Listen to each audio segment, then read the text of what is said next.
नमस्ते साथियों, सशक्त भारत से मैं डॉक्टर आर के वर्मा। राजनीति से परे समाज की जागरूकता हेतु आज एक दूसरे विषय पे आपको वीडियो दे रहा हूं। लाइक सब्सक्राइब करिएगा, शेयर करिएगा। टॉपिक आपको इंटरेस्टिंग लगेगा। टॉपिक है कारपोरेट अस्पताल।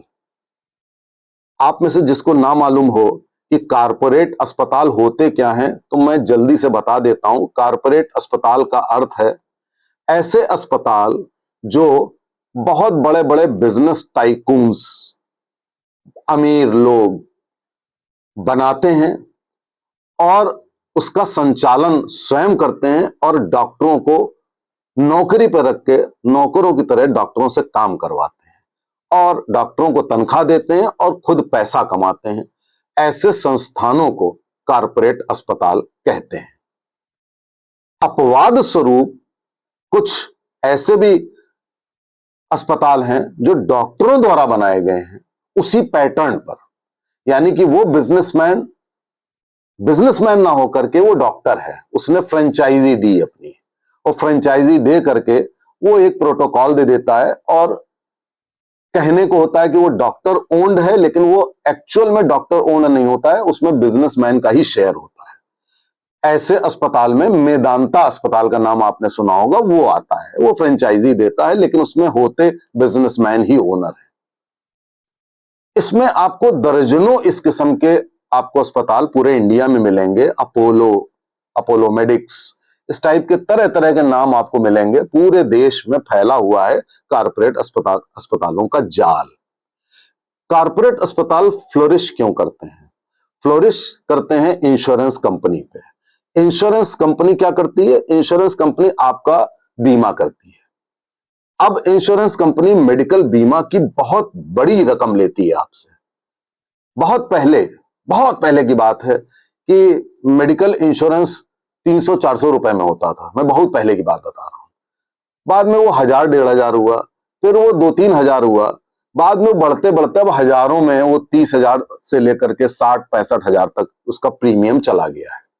उसकी वजह क्या है? उसकी वजह यह है कि इंश्योरेंस कंपनियां आपसे पैसे लेती है। देश बहुत बड़ा है, करोड़ों लोग हैं, मिडिल क्लास बहुत बड़ा है। आपसे वो पैसे लेती है साल में, और पैसे लेने के बाद अगर आप में से कुछ लोग कारपोरेट अस्पताल में जाते हैं तो क्लेम लेते हैं, तो वो कहती है कि हम कारपोरेट अस्पताल में क्लेम तुरंत दे देंगे। अब वो यही इंश्योरेंस कंपनी अगर कोई छोटा मोटा अस्पताल है, उसका बिल आया है, तो आसानी से क्लेम देती नहीं है और 50 किस्म के ऑब्जेक्शन लगाती है। और इंश्योरेंस कंपनी ने ऐसा माहौल बना रखा है कि केवल कारपोरेट अस्पताल ही फ्लोरिश करें।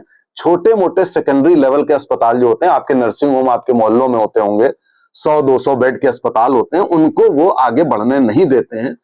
उनका मानना यह होता है क्योंकि वहां पे इंश्योरेंस कंपनी की मनमानी नहीं चलती है। इंश्योरेंस कंपनी वाले भी पैसा खाते हैं कारपोरेट अस्पताल से, ये भी एक फैक्ट है। खैर, ये तो मैं बता रहा हूं कारपोरेट अस्पताल का ये जाल होता है।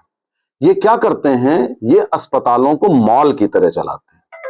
मॉल का मतलब है कि उस अस्पताल के अंदर खाने पीने के जो आउटलेट्स हैं बिल्कुल मॉल की तरह होते हैं। जैसे मॉल आप जाते हैं, उसमें सारे हर किस्म के आउटलेट्स होते हैं, वैसे ही इन अस्पतालों में हर किस्म के आउटलेट्स होते हैं। चाहे वो फोर्टिस हो, मैक्स हो, बहुत सारे आपको दिल्ली में दिख जाएंगे, हर जगह दिख जाएंगे। तो वो आउटलेट्स वो अपना कमाई करते हैं उन्हीं लोगों से। यानी कि एक आप मुर्गे हैं, आप वहां पे अपने इलाज के पैसे देंगे, खाने के पैसे देंगे, यहां तक कि कुछ और भी चीजें खरीदनी है उसके पैसे देंगे। आपको चूसने का जितना प्रयास हो सकता है वो किया जाता है। इस देश में सरकारी सुविधाएं पहले उतनी बढ़िया नहीं थी, अब सरकारी सुविधाएं बहुत अच्छी हो गई हैं, लेकिन देश बहुत बड़ा है, जनसंख्या बहुत ज्यादा है। इसलिए आप ये कहें कि हम सरकारी अस्पताल में जाएंगे तो हमें प्राइवेट अस्पताल जैसा सुख मिल जाए, अटेंशन मिल जाए, वो संभव नहीं हो पाता है।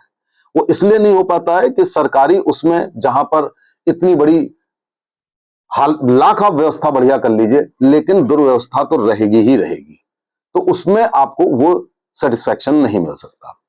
आगे बढ़ते हैं। मैं इस टॉपिक पे वीडियो क्यों बना रहा हूं? अभी मेरा एक अनुभव हुआ। मैं भी एक अपोलो मेडिक्स लखनऊ में मैं भी अपनी पत्नी को लेके गया।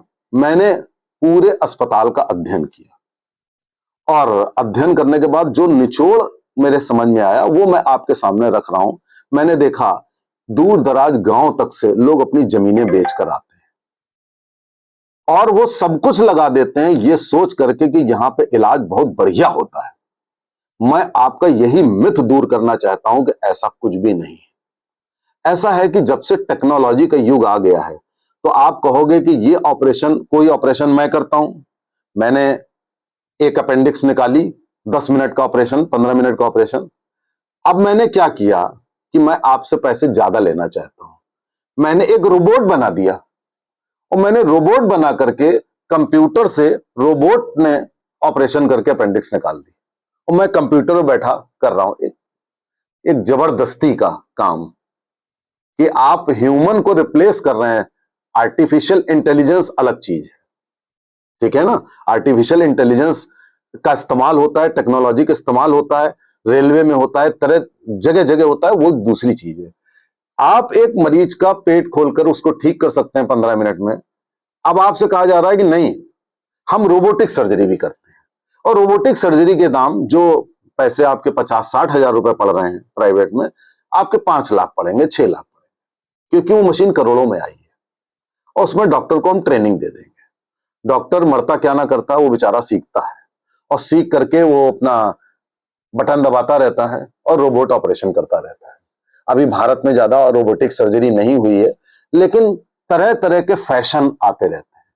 टेक्नोलॉजी, अगर आप डायलिसिस कर रहे हैं अच्छी बात है, अगर आप एंजियोप्लास्टी कर रहे हैं, स्टेंट डाल रहे हैं, अच्छी बात है।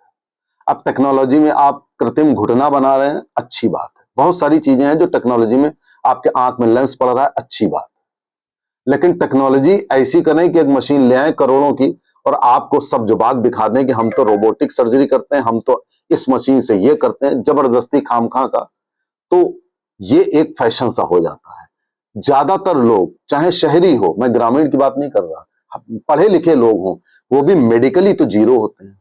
मेडिकल लाइन में जिसने डॉक्टरी नहीं पढ़ी, वो उसमें, चाहे वो जितना पढ़ा लिखा हो, उसमें और गांव वाले में कोई फर्क नहीं है। उसकी अवेयरनेस में कोई फर्क नहीं है। वो सोचता है कि यार ये कोई नई चीज है, इससे कुछ हम ठीक हो जाएंगे।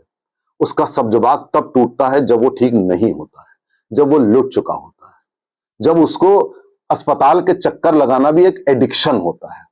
एडिक्शन समझते हैं ना, जैसे मोबाइल यूज करने लगे एडिक्शन हो गया, शराब पीने लगे एडिक्शन हो गया, अब फास्ट फूड खाने लगे एडिक्शन हो गया, ऐसे ही अस्पताल जाना भी एडिक्शन होता है। कभी भी अस्पताल में यह नहीं कहा जाएगा कि अब तुम ठीक हो गए अब मत आना, कि कोई कभी आज तक किसी भी अस्पताल में मरीज से यह नहीं कहा जाता। लेकिन आपका फैमिली डॉक्टर कहता है, आपका फैमिली, मैं अपने मरीजों से कहता हूं अब तुम ठीक हो, अब तुम्हें आने की जरूरत नहीं है, अगली बार मत आना। लेकिन यह सेंटेंस कारपोरेट अस्पताल में नहीं बोला जाएगा। आपको हर 10 दिन पे बुलाया जाएगा, आपको एडिक्शन हो जाएगा, फाइल लिए लिए आप घूमते रहेंगे। वहां जाएंगे, आपको 50 किस्म के रेस्ट्रिक्शंस आपको फेस करने पड़ेंगे कि आप वहां पर एक सेब की कतरिया भी नहीं ले जा सकते। ऐसा जानबूझ के किया जाता है। इसलिए किया जाता है कि अंदर जितने भी आपके आउटलेट्स हैं, आपको वहां से 50 रुपए की चीज 500 रुपए में आपको खरीदनी है। आपको अगर मौसम का फल सेब अच्छा लग रहा है, केला अच्छा लग रहा है, वो नहीं दिया जाएगा। आपको स्टोर्ड कोई चीज बिल्कुल 6 महीने पुरानी, उसकी 4 कतरियां काट करके 200 रुपए की एक प्लेट भेज दी जाएगी, भले वो आपको पसंद हो या ना पसंद हो। वहां पे आपको ड्राई फ्रूट नहीं मिलेगा। आप सोचोगे आप ड्राई फ्रूट खाते हो, आप क्वालिटी कॉन्शियस हो, ऐसा नहीं होगा। एक थर्ड क्लास खाना, थर्ड क्लास, मैं थर्ड क्लास कम कह रहा हूं, इतना बेकार खाना जो जानवर भी ना खाए, लेकिन लोग खा लेते हैं, मजबूरी होती है। लेकिन मैंने वॉच किया तो मैंने कहा नहीं खाना है, ले जाओ यार। ऐसा माहौल होता है, केवल इतना फैशन होती है कि हर 10 मिनट में कोई एक लड़की आके आपसे पूछेगी ठीक है आप, आपने कहा ठीक है, दस्तखत कर दीजिए, ठीक। इस तरह से माहौल कारपोरेट अस्पताल में हो कि आपसे लाखों रुपए लूटे जाते हैं। वही ऑपरेशन, आप कहेंगे मैं क्यों गया था, मैं सर्जन हूं, मैं क्यों गया था? मैं इसलिए गया था कि मेरी चॉइस का सर्जन जो प्राइवेट में ऑपरेशन करता था, उसने अपोलो में नौकरी कर ली। और मैं उसी से कराना चाहता था। तो मैं क्या करता? तो मैं चला गया, लेकिन बहुत अच्छा हुआ चला गया।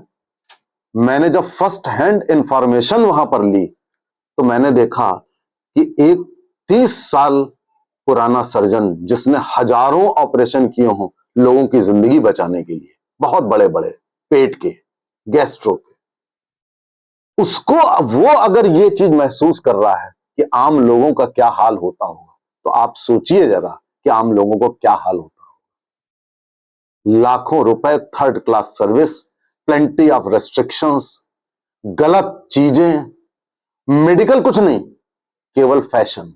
आपका हाल पूछा जाएगा, मेडिकली कुछ भी नहीं। मेडिकली आपको आपके रात के 12 बजे अगर इमरजेंसी है तो आप भले आईसीसीयू में शिफ्ट कर दिए जाएं, लेकिन आपको कुछ नहीं किया जाएगा, आप दर्द से कराते रह जाएंगे। ये है कारपोरेट अस्पताल की सच्चाई। मैं ये नहीं कहता कि बिल्कुल गलत है। हां, वेंटिलेटर पे आपको जाना है, आप जाइए कारपोरेट अस्पताल। वेंटिलेटर मतलब आपकी सांस नहीं आ रही, आपके नली डाल के लाइफ सपोर्ट दे दी गई, वहां के लिए चले जाइए, क्योंकि वो खर्चा वही अफोर्ड कर सकते हैं कारपोरेट अस्पताल। बाकी जो सर्जरी आपकी प्राइवेट मेडिकल नर्सिंग होम में, अस्पताल में हो सकती हो, अपने डॉक्टर पे विश्वास करिए। एक 70-80 हजार का ऑपरेशन के आप 4 से 5 लाख रुपए देकर अपने 15 दिन बर्बाद करें, जो काम आपका 2 दिन में, 3 दिन में हो सकता है, कम पैसे में हो सकता है, उसके लिए आप इतनी अपनी बर्बादी करें, अपना रूटीन करके, एडिक्शन करके अपनी पूरी अपना अस्त व्यस्त कर दें जीवन, ये बिल्कुल एडवाइजेबल नहीं है। अगर मेरी बात आपके समझ में आ रही है तो समझ जाइए कि क्या है, अगर नहीं समझ में आ रही है तो आप भी गाली तो आप भी देते हो, लेकिन जाते भी हो। गाली देना बंद करो, अपने डॉक्टर पर, अपने फैमिली डॉक्टर पर विश्वास करो। नमस्ते, जय हिंद।